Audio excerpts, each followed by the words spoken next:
Okay na bro. So ito na yung magpapatuloy ng moto camping adventure natin. Ito na yun, yung inaantay nyo mga tol. Ito na yung episode na to. At kargado tayo ng gamit. Pati sa likod, nandito. Dahil ito yung araw na to, napupunta tayo sa campsite. Tayo muna kasi si Bro Dejan Pax ay uuwi muna ng Laguna para kunin yung kanyang tuk-tuk. So kinabukasan siya pupunta sa atin para tayo ay 2 nights sa spot na yun. So samahan nyo ako sa episode na to dahil baka magabihan tayo mag-setup. Doon magkwentuhan tayo at makita natin yung spot kinamagahan. So let's go! Ang magiging biyahe natin ay almost 2 hours, 100 kilometer ang route na rorotahin natin. So, ito na, ang tunay na moto adventure natin. Ang moto camping adventure. Makulimlim ng panahon. Bahala na.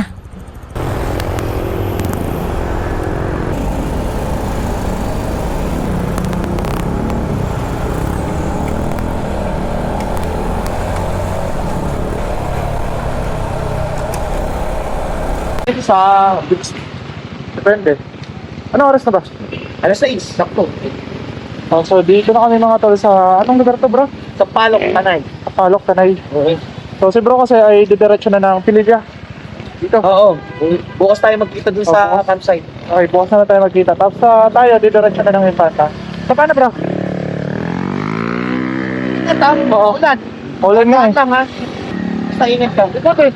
Yung dadaanin mo pa Pililla, malubak doon. Ayun lang. Di pa baba. Dahan lang. Oo, dadaan lang. Ingat ha? Oo, sige. Saan tayo? Tayo bukas.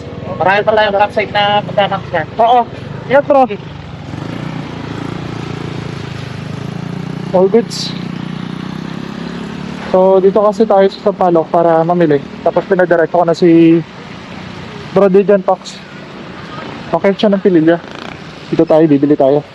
Tumpok-tumpok. Okay. Bili tayo dito panghalo. Dito na lang boss. May bigas kayo?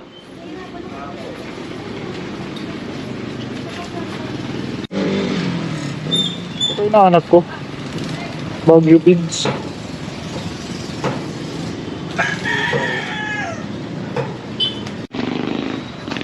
So, bigas na lang mga tol ang bibili natin. Nakabili tayo ng gulay. 150 lahat. Dito doon nakakabili ng bigas. Oh. Bili po, bigas. Ay, malagkit po yan.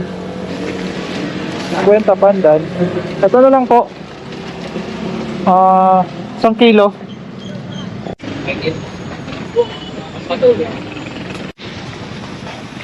Oh, each. Thank you po, ma'am. Binigyan ako ni ma'am ng ano, plastic. Kasi ito, kinuha ko dito. Kailangan ko kasi magmapa. So all goods na tayo mga tol. Nakabili na ako ng mga pwede natin lutuin. Meron na akong bigas, gulay. Ito na lang magiging rota natin. Meron pa tayong 58 minutes. Tapos 41 kilometer papunta ng Infanta. Okay, let's go. Time check nga pala mga tol, 6:15 PM papunta tayo ng Infanta. Take up ako dito sa Sampaloc. Sampaloc to eh. Ay, may bilihan. Ang problema ko na lang, inumin tubig. So doon na lang, pagka malapit-lapit na sa location na yan, hanap tayo dito ng kapag-iigiban ng tubig.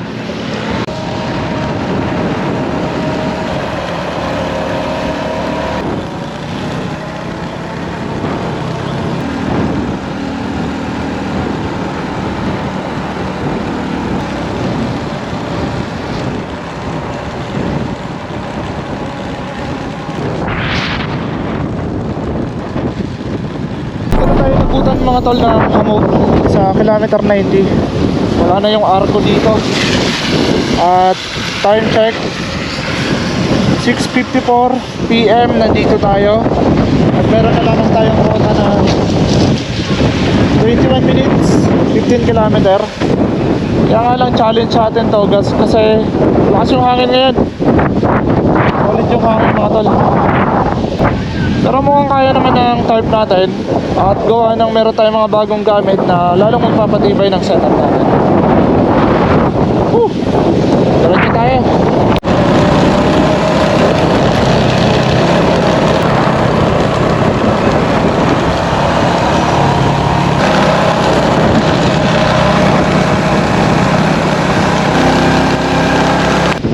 Sobrang lakas ng hangin mga tol. Ito ba?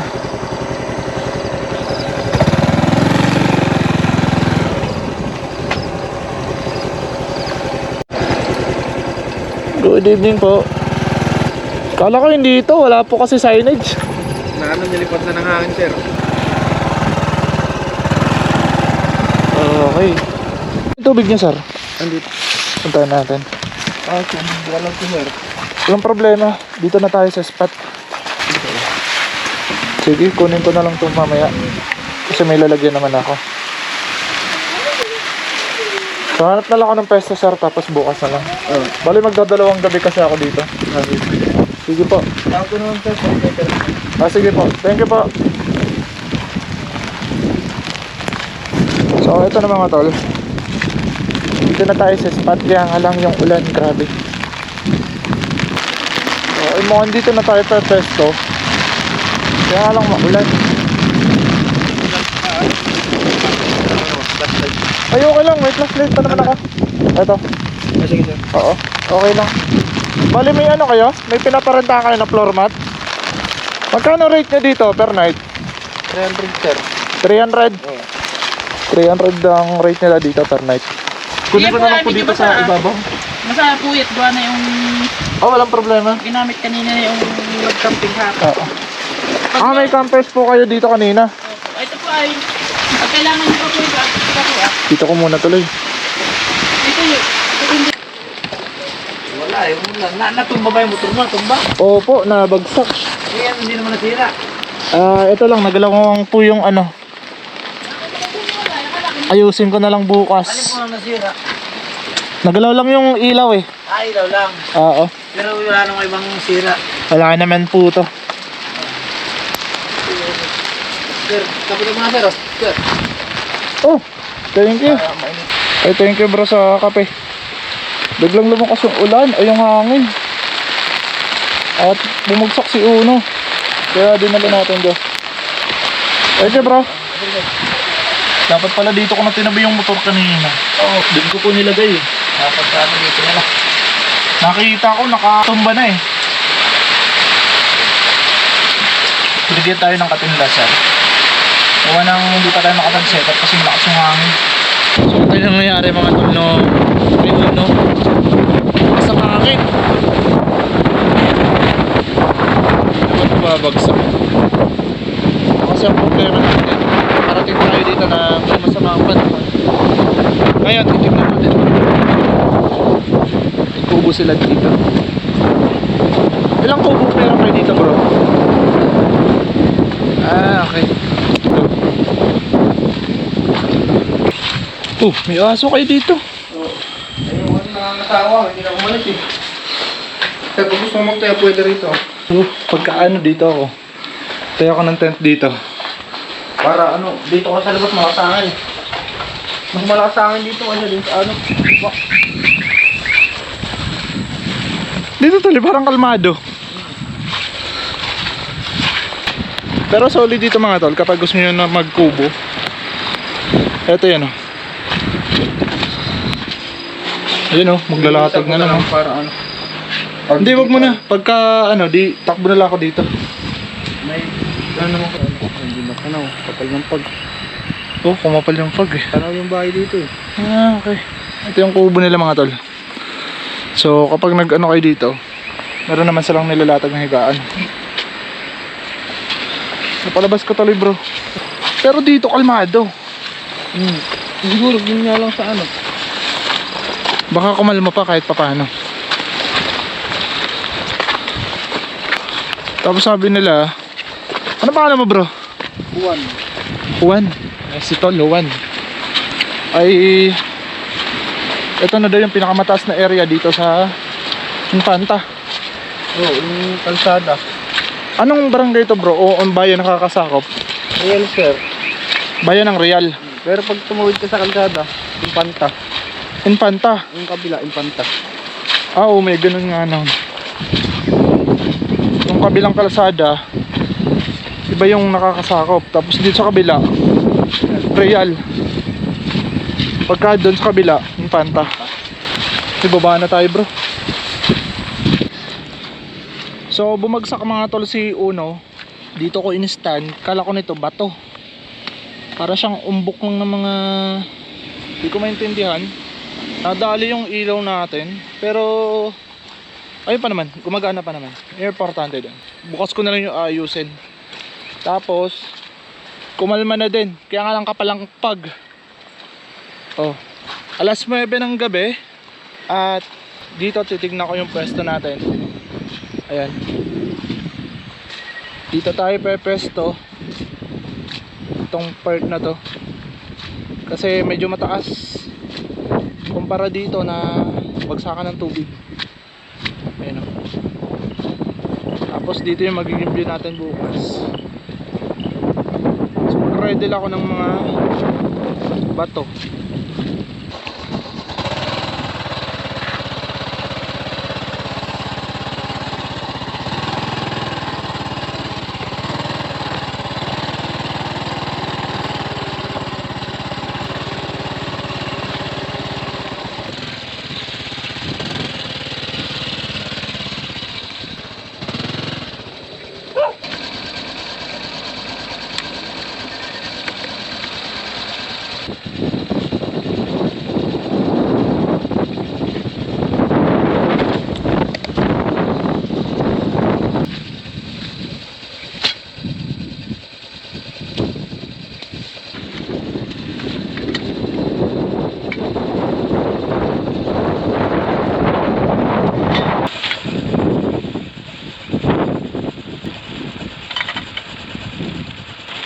So set up time tayo mga tol habang kumakalma.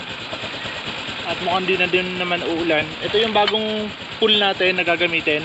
Nature hike siya mga tol from Great Outdoor Gear Store. Kanila ko to nakuha. Pero ang setup natin ngayon ay bababaan lang natin. Dahil nga ay napakalakas ng hangin pa rin. Pero bukas titignan natin kung ano yung magiging sitwasyon natin dito. Pwede na din yung ganito sa likod. Mababa. Tapos tinitignan ko yung ano ng hangin kung saan siya papunta. At doon natin ihaharap yung tarp.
So finally mga tol, nakapag-set up na tayo ng ating tarp. Ayun na yung tarp natin. Mukhang ito yung pinaka-solid ko na moto camping mga tol. Kasi uno, yan yung ilaw natin kanina. So ngayon ay pinapakaramdaman lang natin yung hangin. Kung kaya na nitong tarp natin, saka natin isa-set up yung tent. Kasi lumalakas na naman yung ulan at lumalakas na naman yung hangin. So let's see. Mukhang kaya din naman.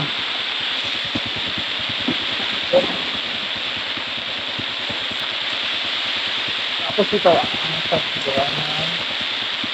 lalagay natin ito.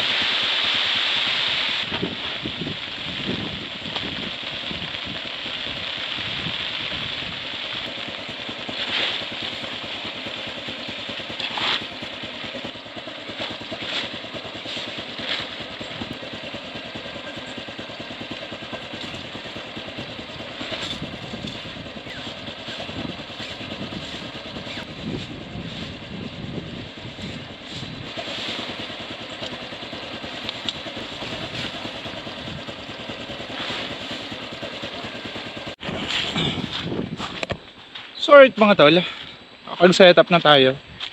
Tsaka mukhang kakalma na din naman to. Bihira lalapitin tayo ng masamang panahon. At kukunin ko yung mating natin para sa higaan, para sakaling umulan na naman na malakas tsaka humangin ay di mababasa yung ano natin, yung tent sa loob. Kunin natin dito. Hello po. Hey bro, kunin ko na pag setup. Ito po, sir. Hindi, okay na to. Okay na. Okay na to. Thank you. Sige, sir. Oo. Tawag ka na, sir. Thank you. Thank you bro. Alam niyo sobrang bait dito ng caretaker. Gawa ng ayun, napakasikaso nila sa mga campers. So, lakas na yung hangin mga tol. Nawala pa nga yung isa kong pegs. Bukas hanapin natin. Importante makatulog muna tayo. Tsaka makakain. Mga oras na kaya?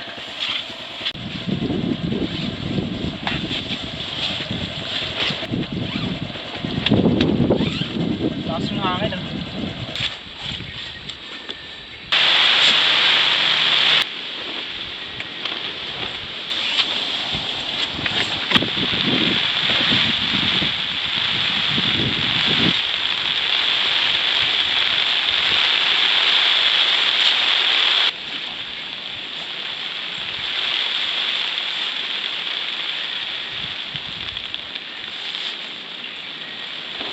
Kunin natin mga tol yung tubig nila. So yung tubig nila dito mga tol, bukal. At nakalagay naman sa ano. Ito na yung inumin natin. Siya.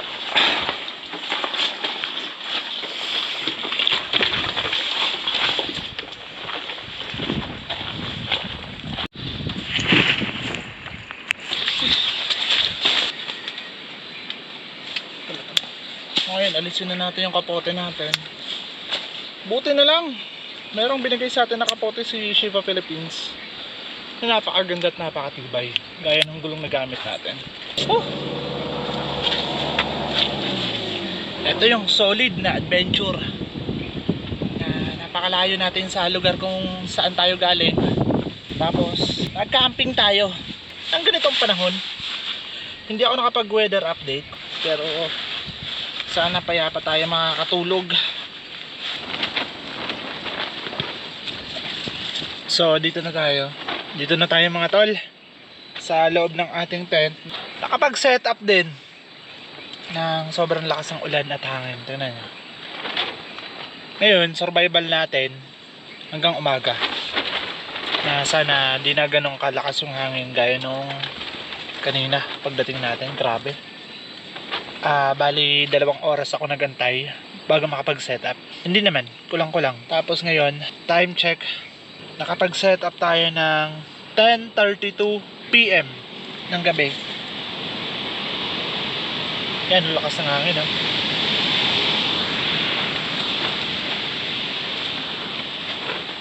Lakas. Hindi ko alam kung makakatulog tayo na dire-diretso. At maaantay natin si Bro Dejan Pax bukas. At titignan natin yung sitwasyon kung dediretso pa kami dito ng isang gabi na ganito yung panahon. Pero kapag ganito yung panahon, dilipat kami ng mas kalmado. So antayin natin bukas. Pero bago tayo matutulog, kasi basa pa yung buhok ko mga tol, kunin ko yung pagkain natin. Dahil di na ako magluluto. Ang plano ko ay magluluto kasi meron ako pinamili.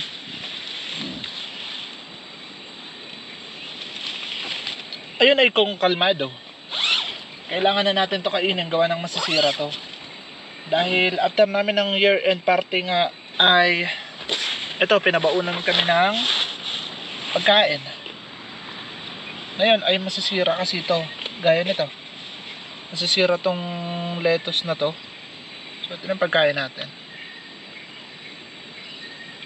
Kain po. Tsaka meron pa ako ditong lechon. Up. Tubig lang naman. Akala ko yung sabaw. Tubig nga. Mukhang basang-basa yung ano natin. loob ng box.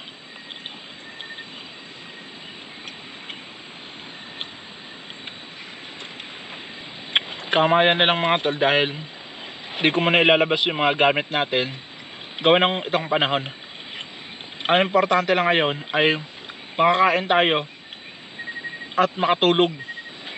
Wala akong update kung ano yung panahon, kung meron bang bagyo na paparating dito sa Quezon Province. Bakit ganito ang panahon? Kahit yung caretaker mga tol ay nagtataka bakit ganito yung panahon. Ang problema kasi dito, walang kuryente. Wala silang idea kung ano yung panahon na meron sa baba. Ito daw pinakatuktok dito sa Infanta, Quezon, na itong position nga natin ay real. Pag tumawid ka ng kalsada mga tol, ayun naman yung Infanta.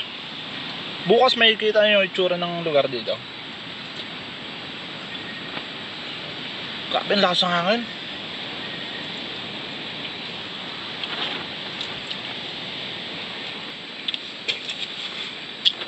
Meron ako ditong tinapay. Ayan. Ito siguro bukas pwede natin to almusal. Ito, kailangan natin kainin ngayon.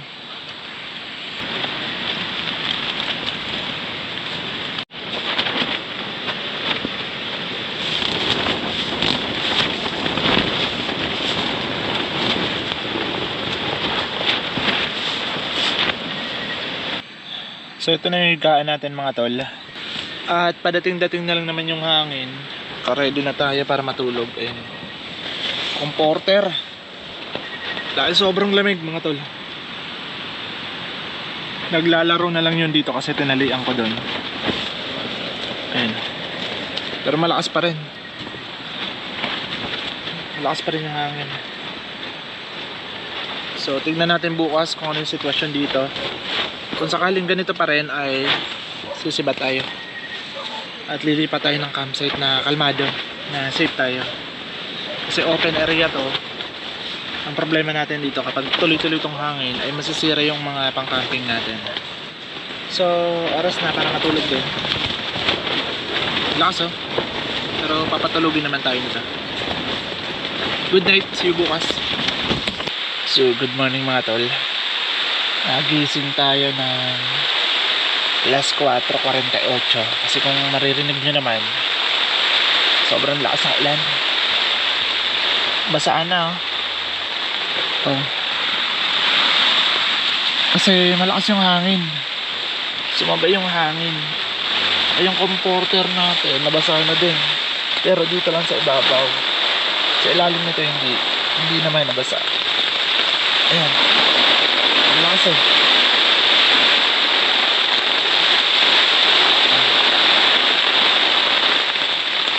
Mamaya na tayo lalabas. Para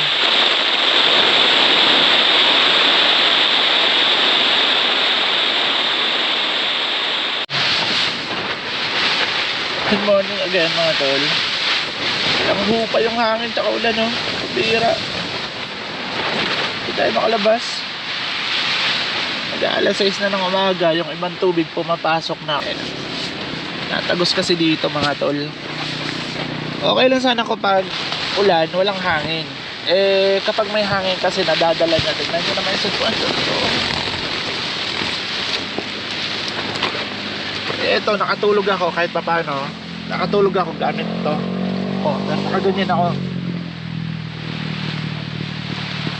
So kahit papano yung 4 na oras, 5 oras din ako natulog.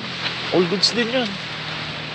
Kasi nasanay din ako sa ganito na nakapag-camping tayo na binabagyo.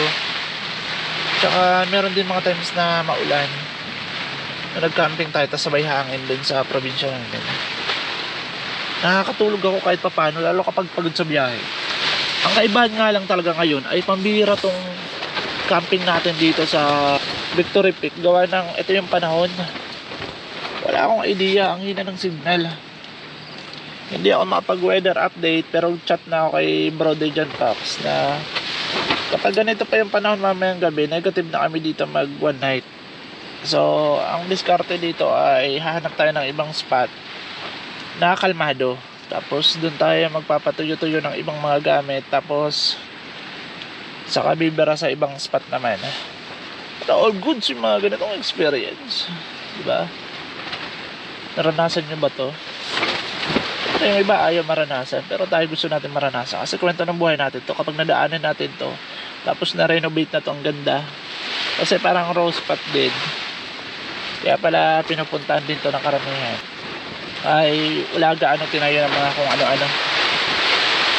As in camping, mag-camping kayo na may enjoy yung nature. Kaya nga lang tayo, yung nature yung nag-enjoy sa atin.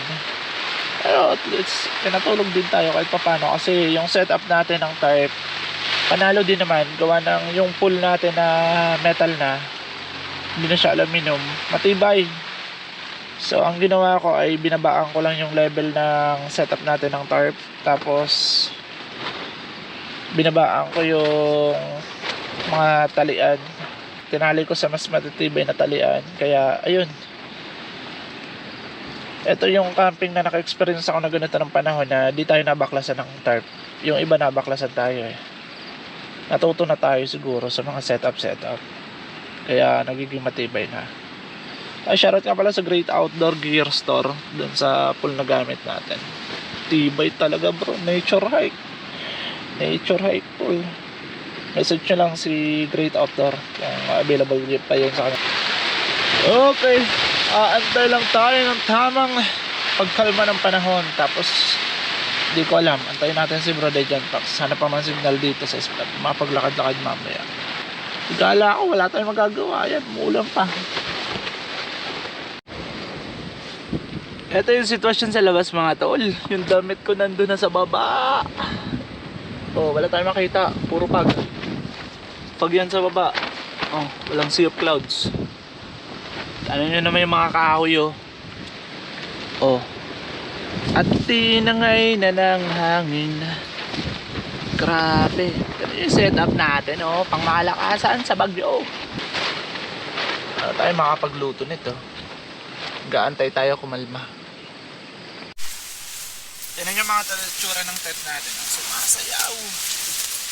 Oh, mga tol. At pag nakahiga ka, di ko na napapansin nyo kasi sobrang pagod nga.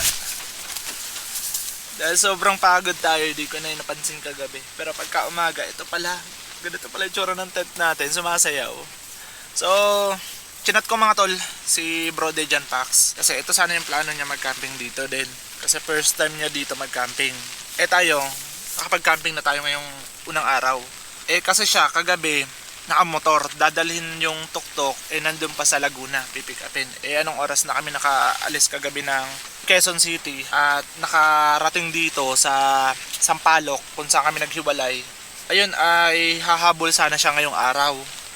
Kaya nga lang, chinat ko siya, sabi ko pagka mukhang walang pag-asa na magbabago yung panahon, na kakalma at baka maranasan pa namin ito mamayang gabi, wala na akong higaan talaga, mababasa ako lalo. Kung makalipat kami baka sa ibang spot ay kalmado, kahit papano doon makakapagpatuyo ako ng ibang gamit, tapos ay makakapag-rent tayo doon na higaan. Pero yung tent natin ganun pa rin setup natin, bali mag-rent lang tayo ng higaan kaya ng kumot, baka meron sila doon sa ibang camping spot. Saka kami dediretso naman sa ibang spot, so doon muna tayo sakali. So kapag nag-reply sa atin si Bro Dejan Pax kung ano yung magiging ano sa atin, impake tayo, sibat tayo mga tol. So antayin ko lang yung reply niya. So dahil hindi tayo makapagluto nga, gawa ng ulan na to, pero tumigil na yung hangin. Yung ulan na naman yung bumuhos mga tol. So yung tira ko kasi kagabi na meron pang mga tinapay, ayan o. Pero parang tinapay lang din naman. Eto na muna yung breakfast natin. Gusto ko magkape man, pero yung mga gamit kasi ay nasa ilalim pa ng ibang parte ng box. Ang gusto ko kasi kapag nilabas natin yon, ito na talaga yung campsite na magpapagabi ulit tayo.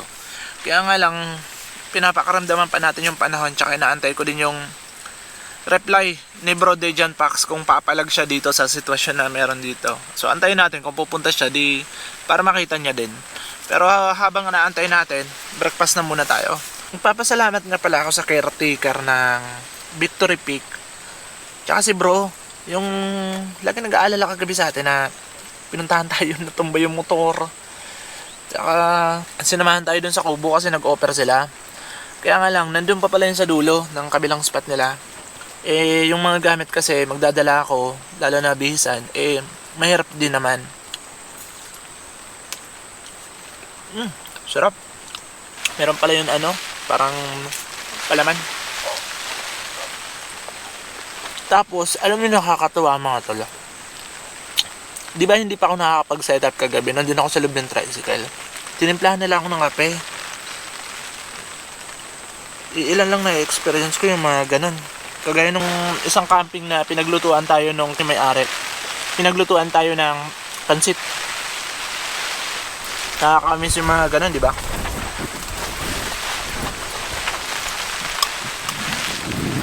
Ang sarap nito mga tolo. Ayun na naman. Lumalakas na naman yung hangin.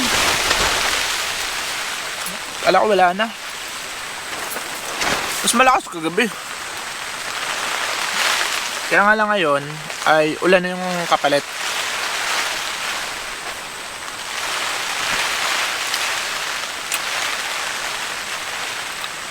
Solid ang ride din natin kagabi.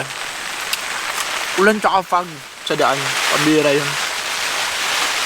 Nangangapa ako sa daan.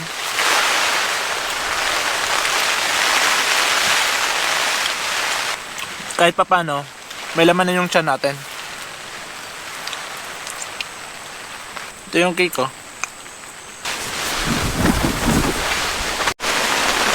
Final decision mga tol. Dito na natin to tatapusin na episode na to. Dahil mag-i-impake na ako mga tol. Tignan niyo may sitwasyon Kung ulan lang sana na ganito, palag talaga ko niyan kung ulan lang. Eh lumalakas yung hangin, baka masira yung tarp natin. Kahit matibay yung pool natin na ginagamit, eh yung tarp naman, baka wala tayong gagamitin sa mga susunod na araw. Ngayon ay nag-i-impake ako itong mga gamit. Baka mabasa pa itong damit na binigay sa akin ni General. Ayan kasi binigyan ako ni General ng Tambay Camping t-shirt. Maraming salamat Sir General sa padamit. Tsaka si Sir Pobman nagdala nito. Tsaka kay Bro Dejan Pax, silang tatlo. Solid na pasasalamat. Ngayon ay dadaanan ko na lang si Bro Dejan Pax doon sa Laguna. Kasi iikot, bababa ako, magpipililya ako. Sana hindi baha. Baala na. Tapos ay doon ko siya kikitain. Pupunta kami ng Pami Laguna ata yun. So abangan nyo ang susunod nating campsite. Sumasayo yung tent ka mga tol. O siya mga tol, nakakapote na tayo. Ayan may fog. Pero may bagyo. Sabi natin baka daw may low pressure. Eh doon tayo mag-update sa baba. Maraming salamat nga pala sa Shipa Philippines dito sa napakasolid na kapote. Woo! Ayan solid ang setup natin. Di nasira yan. Kaya nga lang, ayan, may bakas na. Grabe. So magliligpit na ako mga tol. At abangan nyo na lang ang susunod naming spot ni Bro Dejan Pax. Ayun na ang ulan. Pabigla-bigla yung ulan mga tol. So abangan nyo na lang ang susunod naming spot ni Bro Dejan Pax. Kasi dito dapat kasama ko siya. Eh nag-solo camping tayo na binagyo tayo. So ngayon ay magliligpit na ako mga tol. Ayan, konti lang yan kasi di ko nga nilabas yung ibang gamit. At bababa tayo ng Pililya. Doon tayo dadaan kasi yung Santa Maria siguradong maputik yun. So ko din doon dumaan kasi shortcut na. Kaya nga lang kargado tayo ng gamit. Shoutout nga pala sa Shipa Tires. Nagamit namin ni Uno. Uuwi pa yan ng Bicol. Kaya abangan nyo mga susunod nating episode. After natin ng camping, babalik tayo ng Sorsogon na. Okay, magliligpit lang mga tol. So hanggang dito na lang muna muli. At nagpapasalamat ako sa panonood nyo at sa suporta. Paalam! Bye bye!